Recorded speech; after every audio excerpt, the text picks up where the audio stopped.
Good morning, students of class 12th. I, Sabah Shaheen, your biology teacher, welcome you all again in this amazing class and hope you all are safe, healthy, and also studying with us. Today, I will continue biology of class 12th, lesson number 2, that is sexual reproduction in flowering plants. Students, before starting the class, I have a notice for you all. It is informed you that now stationery shops are opening. You can purchase your books and copies from there and complete your work on fair copy. Understand all of you? Now let's start the class. Students, you just see this image. Can you guess what we are going to study in this particular class? Yes, it's insects and flower. So today we are going to discuss about pollination and agents of pollination. Okay?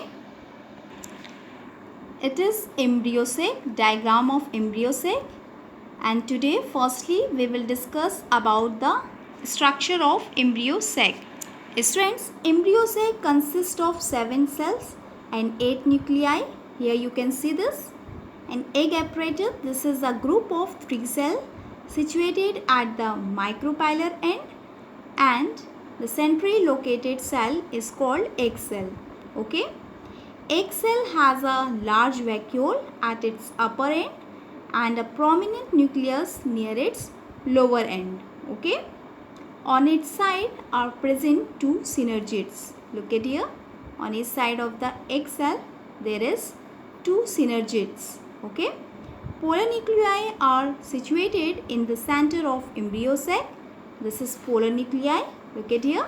It is present at the center, and antipodal situated at the chalazer end. This is antipodals. Okay. These are degenerate soon after fertilization. Okay. Understand all of you? Students, about the embryo sac which I discuss about it, you can write from here about the embryo sac. Okay. Just write down from here. I hope you all are clear with this topic. Now next is pollination.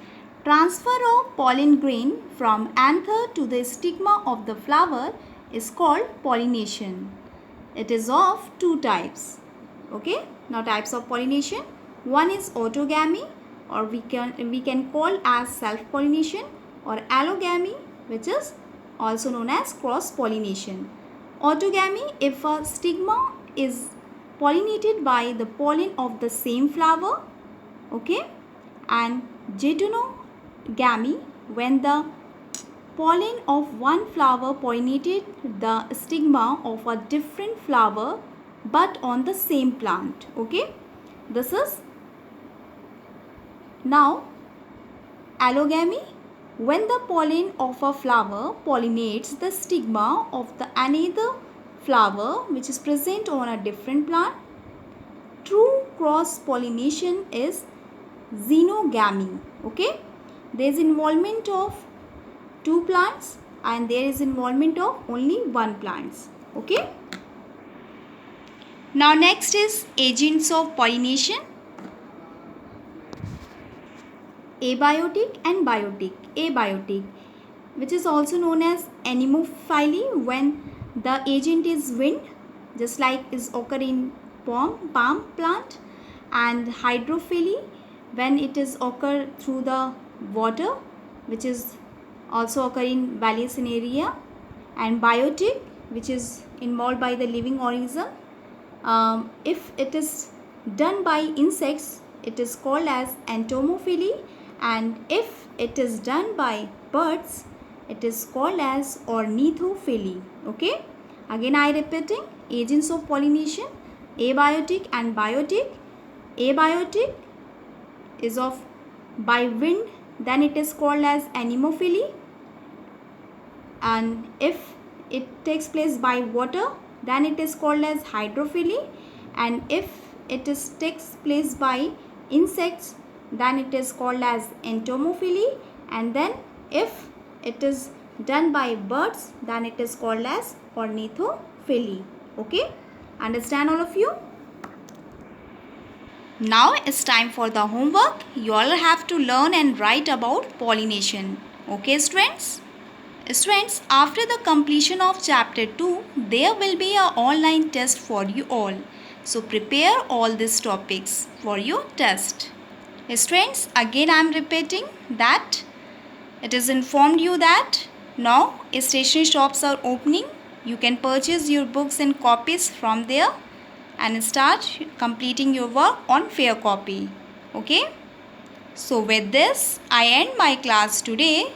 Enjoy your day. Keep on learning throughout the day. Bye students. Take care all of you.